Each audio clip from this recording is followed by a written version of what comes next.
NASA आगे पीछे करता रहा। चीन ने चली बड़ी चाल। स्पेस रेस से लगभग अमेरिका आउट। पिछले 70 साल से अमेरिका स्पेस को डोमिनेट कर रहा है। अमेरिका सबसे पावरफुल है और 70 साल पहले वो अकेली स्टेबल इकोनॉमी बचा रहा था। बाकी सभी देश अपने आप को संभालने में लगे हुए थे। अमेरिका बहुत सी चीजों पर मोनोपोली एंजॉय करता था और अपनी इसी डोमिनेंस का भरपूर फायदा उठाते हुए अमेरिका ने हर चीज में डेवलपमेंट किया। टेक्नोलॉजी हो, साइंस हो, इंफ्रास्ट्रक्चर हो, सब कुछ। खासकर स्पेस एक्सप्लोरेशन को शुरू करने का एडवांटेज भी ले गया, क्योंकि किसी भी देश के पास तब उतनी बेहतरीन टेक्नोलॉजी और इतना बेहतरीन बजट मौजूद नहीं था जितना अमेरिका के पास था। अमेरिका के पास लगभग सब कुछ था। अमेरिका आज तक भी अपनी पोजीशन पर टिका हुआ था। धीरे धीरे अमेरिका ने अपनी डोमिनेंस का फायदा उठाना शुरू कर दिया। जिसे चाहे रोकता, जिसे चाहे रिसर्च एक्सपेरिमेंट में शामिल करता। अमेरिका अपना रौब ही जमाता रह गया और चाइना ने इतनी बड़ी चाल चल दी कि अमेरिका को स्पेस रेस से ही आउट कर डाला। अमेरिका खुद को दुनिया का किंग समझता रहा और चीन ने स्पेस में अपना प्राइवेट स्पेस क्रिएट कर डाला, वो भी बिना अमेरिका की मदद के। और जल्द ही चीन ऐसा देश होगा जिसका अंतरिक्ष में इकलौता फंक्शनिंग स्पेस स्टेशन होगा। चलिए आपको बताते हैं कि चीन ने ये कैसे किया, क्यों किया और कैसे अमेरिका रह गया इस रेस में बहुत पीछे। चाइना की सफलता की यह कहानी शुरू होती है सन 2011 से, जब अमेरिका ने एक ऐसे रीजन की वजह से चाइना को इंटरनेशनल स्पेस स्टेशन यानी IIS से बैन कर दिया, जिसे पूरी दुनिया ने सिली रीजन और चाइल्डिश पॉलिटिक्स जैसे नाम दिए। दोस्तों, IIS लो अर्थ ऑर्बिट में एक लार्ज स्पेस क्राफ्ट है जिसे स्पेस को एक्सप्लोर करने के लिए एस्टैब्लिश किया गया था। अमेरिका ने ह्यूमन राइट्स अब्यूज और नेशनल सिक्योरिटी के नाम पर चाइनीज एस्ट्रोनॉट्स को IIS से बैन कर दिया। लेकिन सभी को मालूम था कि अमेरिका को डर है कि कहीं चाइना उससे आगे ना निकल जाए स्पेस एक्सप्लोरेशन में। लेकिन चाइना तो निकल गया। दोस्तों, स्पेस एक्सप्लोरेशन के गाइडिंग प्रिंसिपल्स में से एक ये भी है कि सभी देशों और दुनिया भर के वैज्ञानिकों के कोलैबोरेटिव एफर्ट से ही होना चाहिए। लेकिन ये जानते हुए भी अमेरिका ने चाइनीज एस्ट्रोनॉट्स को IIS का स्पेस एक्सप्लोरेशन के लिए इस्तेमाल करने के लिए हमेशा के लिए रोक लगा दी। अब ऐसे में चाइना के पास अपना स्पेस स्टेशन बनाने के अलावा और कोई ऑप्शन ही नहीं था।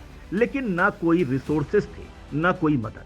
चाइना ने इतने साल की मेहनत के बाद क्राफ्ट से शुरू करते हुए आखिर कुछ महीने पहले इसे लॉन्च कर दिया, अपने खुद के स्पेस स्टेशन का फाइनल मॉड्यूल।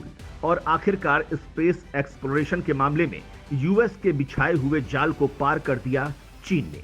और इससे भी बड़ी बात ये कि जल्द ही एक चाइना ही अकेला ऐसा देश होगा जिसका स्पेस में स्पेस स्टेशन होगा, क्योंकि IIS के लाइफ साइकिल के खत्म होने का समय आ गया है।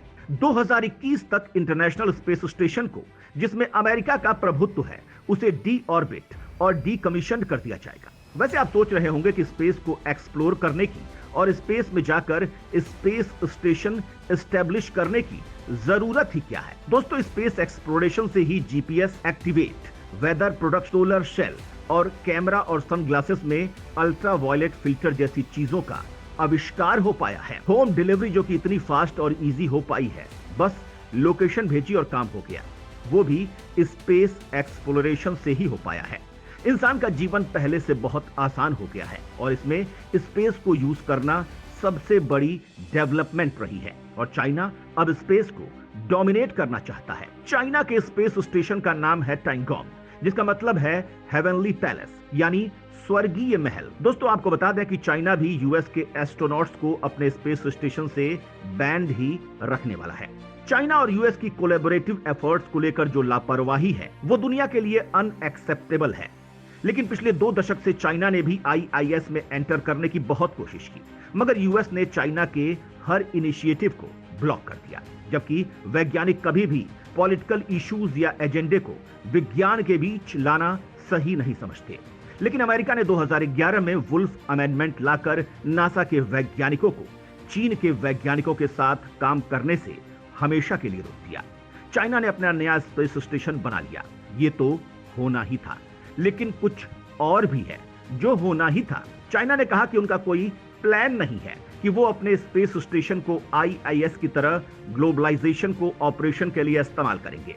लेकिन चाइना ने यह भी बोला है कि अगर कोई फॉरेन कंट्रीज के साथ कोलैबोरेट करना चाहे तो चाइनीज गवर्नमेंट से संपर्क कर सकता है।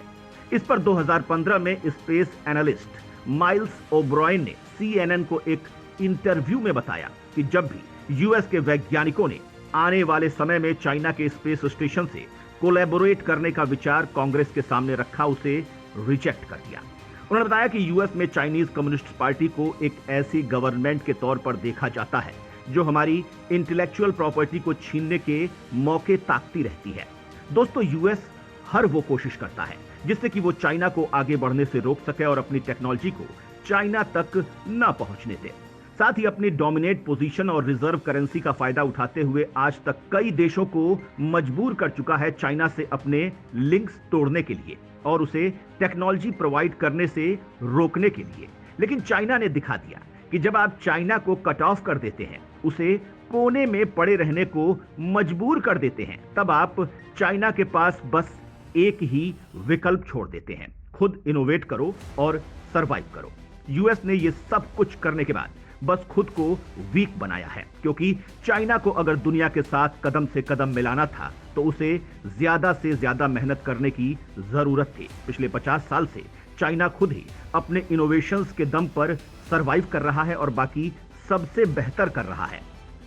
जब आप चाइना के ट्यांगोंग की तस्वीरों को देखेंगे और फिर आईएसएस की तस्वीरों को देखेंगे तो आप खुद रियलाइज करेंगे कि आईआईएस को 2031 तक इंतजार नहीं करना चाहिए, क्योंकि आईआईएस अब बहुत ज्यादा आउटडेटेड हो चुका है और यहां सब कुछ उलझा हुआ है, जबकि ट्यांगोंग बिल्कुल पृथ्वी पर बनी किसी लैब के जैसा है, वेल ऑर्गेनाइज्ड और हाइजीनिक। तो आखिर चाइना ने स्पेस में अपनी डोमिनेंस दर्ज कर ही ली है। अब से अगर किसी को भी स्पेस को एक्सप्लोर करना और अपने एस्ट्रोनॉट्स को स्पेस स्टेशन भेजना है तो उसे चाइना से परमिशन लेनी होगी और चाइना खुलेआम सब देशों की टेक्नोलॉजी से रिलेटेड इंफॉर्मेशन कलेक्ट कर पाएगा। अब चाइना के पास वो ही पावर है जो पहले यूएस के पास थी। अब चाइना डिसाइड कर पाएगा कि कौन से देश कोलैबोरेट कर सकते हैं और स्पेस स्टेशन में एक साथ काम कर सकते हैं। यूएस अपने ही बिछाए हुए वर्टिकल जाल में फंस चुका है। अब स्पेस एक्सप्लोरेशन के क्षेत्र में यूएस की एंट्री बहुत ही सीमित हो चुकी है और इसका सबसे बड़ा कारण है वो पॉलिटिक्स जो 18 साल से अमेरिकन कांग्रेस से निकलकर आईएसएस तक जा पहुंची। लेकिन इसका नुकसान अब सिर्फ अमेरिका नहीं बल्कि पूरी दुनिया को भुगतना होगा। स्पेस एक्सप्लोरेशन पृथ्वी पर जीवन जीने के लिए अब बहुत ही जरूरी बन चुका है। ये साफ हो चुका है कि स्पेस एक्सप्लोरेशन के इस युद्ध में जीत चाइना की हुई है। अगर ह्यूमैनिटी को बचाए रखना है और इनोवेशंस को कंटिन्यू करना है तो आईआईएस और ट्यांगोंग का कोलैबोरेशन भी बहुत जरूरी है, जो कि फ्यूचर में तो पॉसिबल नहीं लगता। अब अमेरिका को झुकना ही होगा, आज नहीं तो कल। अब प्लेनेट अर्थ की सबसे मुश्किल परेशानियों का हल निकालने का एक ही रास्ता है कि चाइना और अमेरिका को एक साथ काम करना सीखना होगा, क्योंकि अगर ये दोनों एक दूसरे के अगेंस्ट काम करते रहे तो हमेशा एक देश दूसरे देश की टेक्नोलॉजी को चुराने की और दूसरे देश की प्रोग्रेस को रोकने की कोशिश करता रहेगा। हमेशा से खबर आती रही है कि चाइना ने अमेरिका की कोई नई टेक्नोलॉजी चुरा ली, लेकिन इस बार दुश्मनी की इस कहानी में एक नया ट्विस्ट आया जब खबर मिली कि नासा ने चीनी रोबोट के डिजाइन को चुरा लिया। जी हां, ये रोबोट पिछले 12 साल से मार्स की सतह को एक्सप्लोर कर रहा है। दोस्तों, चाइना ने अमेरिका के 2011 में लगाए बैन के बाद से काफी तरक्की कर ली है और नासा कमजोर पड़ रहा है।